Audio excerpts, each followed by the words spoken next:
Hindi cinema के अभिनेता और अभिनेत्री की रियल लाइफ किसी फिल्मी कहानी से कम नहीं होता है। जी हाँ, ऐसा ही कुछ हुआ था जब सुनील दत्त से नारगिस दत्त शादी रचा रही थी तो राज कपूर साहब फुफक फुफक कर रो रहे थे। यहाँ तक कि घंटों घंटों भर बाथटब में नशे की हालत में रोते रहते थे और उसमें नहाते रहते थे और यहाँ तक कि वो अपने हाथों को सिगरेट से जला लिया करते थे। जी हाँ, ये बात बिल्कुल सही है। राज कपूर साहब और नारगिस दत्त की रिलेशनशिप 9 सालों तक चला।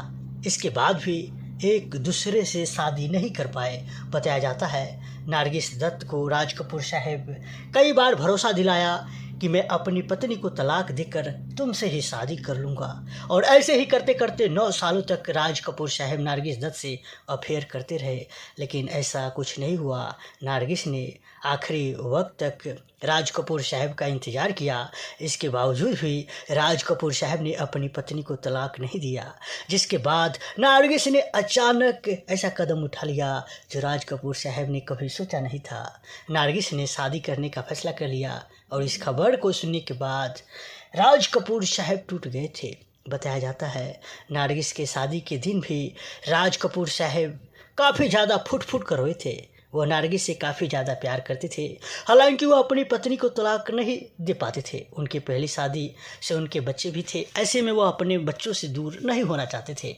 नारगिस के शादी के बाद भी राज कपूर साहब बाथटब में लेटकर जोर जोर से हल्ला करते थे, जिसे हम चिल्लाया चीखा जो हिंदी में शब्द है और हम अपना ठेठी भाषा में बोले तो रोया करते थे। बताया जाता है नारगिस के शादी के बाद राज कपूर साहब का नाम अभिनेत्री बैंजती माला के साथ भी जुड़ने लगा, जिसके बाद राज कपूर साहब की पत्नी कृष्णा कपूर ने राज कपूर से तलाक लेने का फैसला कर लिया और उन्हें छोड़कर चली गई। जिसके बाद अभिनेत्री बैंजती माला राज कपूर साहब की वाइफ को वापस लेकर आई। उन्होंने वादा किया कि वह कभी भी अब राज कपूर साहब के साथ फिल्मों में काम नहीं करेंगे और न ही उनके साथ रिलेशनशिप में रहेंगे।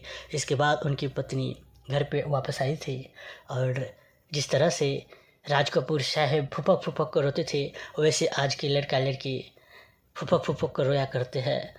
खैर, जब आप रिलेशनशिप में किसी के साथ है तो दूसरे के साथ रिलेशनशिप करना ही नहीं चाहिए, नहीं तो आखिरी में यही करना होता है जो कभी हाथ जलाया करते थे राज कपूर साहब। कभी बाथटब में दारू पी के घंटों घंटों भर चीख चिल्लाया करते थे। तो यही सब होता है। जब आप शादी के बंधन में बंध गए हुए हैं तो फिर इधर उधर नज़र नहीं दोहराइए। खैर, आपको क्या कहना है आप हमें कमेंट में बताइए और इस वीडियो को शेयर कीजिए। और राज कपूर साहब और नारगिस दत्त और बैंजती माला का ये स्टोरी कैसा लगा आप हमें कमेंट में बताइए। और इसी तरह कोई अभिनेता और अभिनेत्री के बारे में आप हमसे कुछ जानना चाहते हैं तो आप हमें कमेंट करके पूछ सकते हैं।